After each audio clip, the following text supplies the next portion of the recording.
We all saw the footage. The cold-blooded assassination of the CEO of one of the largest health insurance companies in the world.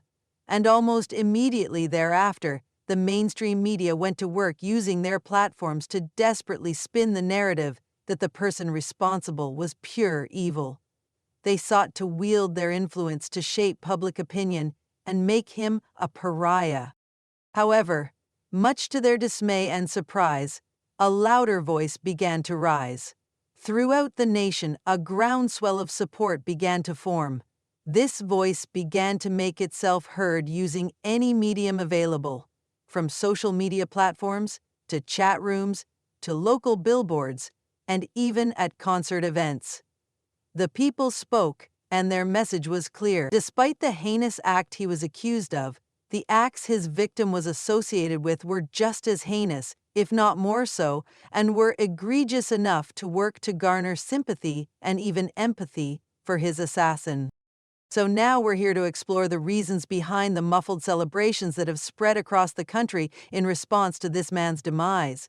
What was it about his life, his character, and his actions that have made it so easy for so many to embrace the person who gunned him down? This is an examination you won't find in the lamestream media, these so-called news outlets that are owned and influenced by the type of corporations that are driven by the same apathetic greed that fueled the one Mr. Thompson led. They doggedly protect their own and oppose any attempts to shine a spotlight on their despicable practices.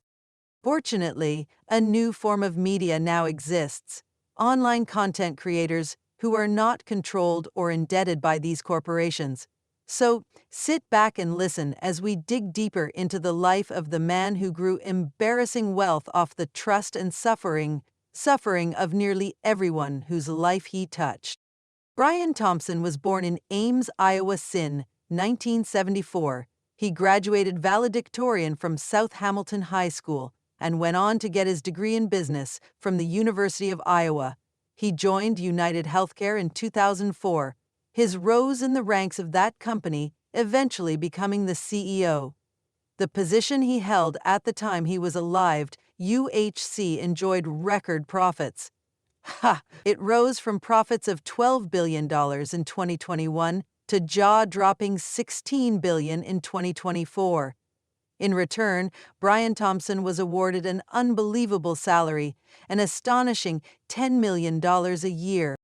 To achieve this, UHC implemented policies that seemed aimed at denying healthcare coverage to the 49 million people who sent their hard-earned money into them every month expecting it. From all appearances, UHC simply pocketed that money and fattened its pockets while growing increasingly deaf to the complaints, pleas, and suffering of those people. And man, was their suffering.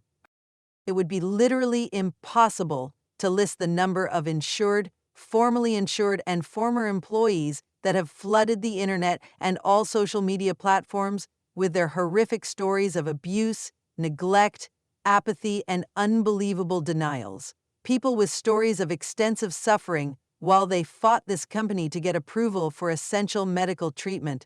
Stories unbelievable for anyone to believe, until former employees, such as behind-the-scenes executives, began sharing pending approval for essential medical treatment, as well as those who were made destitute by the expensive medical bills they were forced to pay for themselves, while this company buried them in red tape intended to delay their claims until they had no other choice.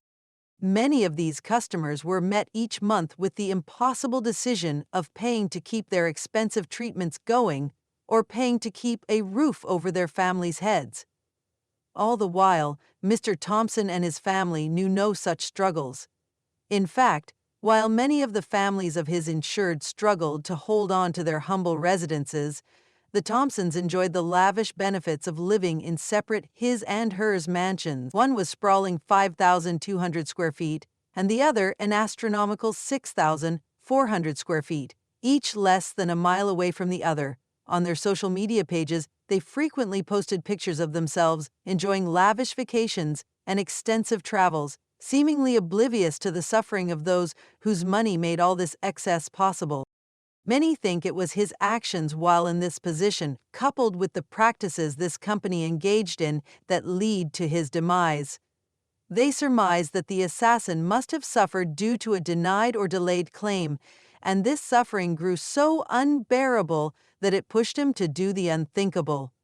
Indeed, all that knew the shooter described him as exceptionally kind, mild-mannered, nurturing and generous to a fault. So, was this the case?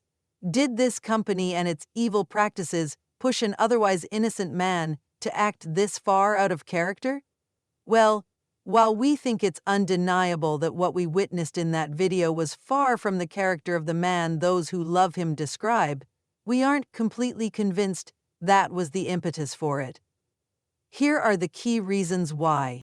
The first and most glaring reason is the shooter has never been a UHC customer.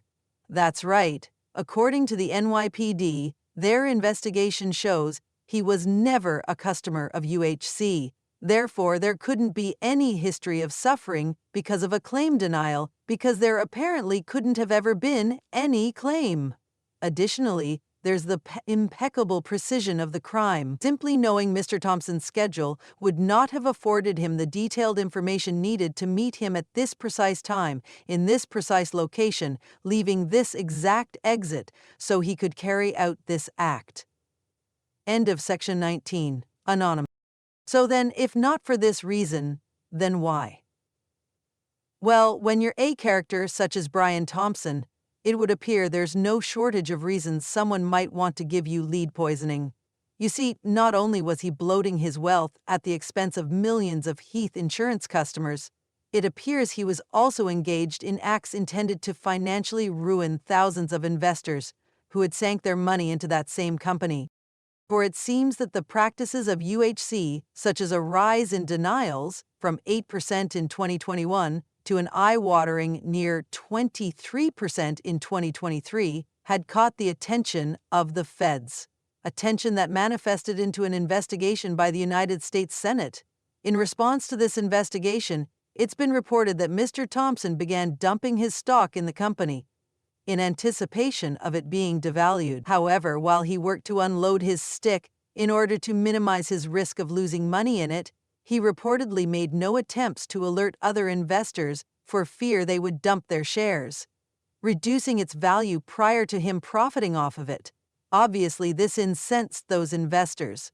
History has proven that money, the love of having it or the anguish of losing it, is one of the most common motivation to commit all crimes, including ones such as this. So could it be one of these millionaire investors masterminded this entire event, instructing them to do things like write words on the bullet casings in order to point the authorities in a direction away from them? Certainly this would better explain the precision and coordination of it all. If so, it has definitely been effective, at least at the media level. All anyone has talked about since this act is the denial rates of insurance companies and the people who suffered because of it. Was this intended all along? Is the media, both mainstream and even the honest media, being played? Have they all been thrown a bone to get them off of the actual scent? We believe this is a strong possibility. However, we will have to watch and wait for this saga to unfold completely before these and countless other questions are answered. In the meantime, stay tuned to this channel as we continue to cover this and many other important topics. While you do, please take the time to like, share, and subscribe. This is GT Magazine. We're out.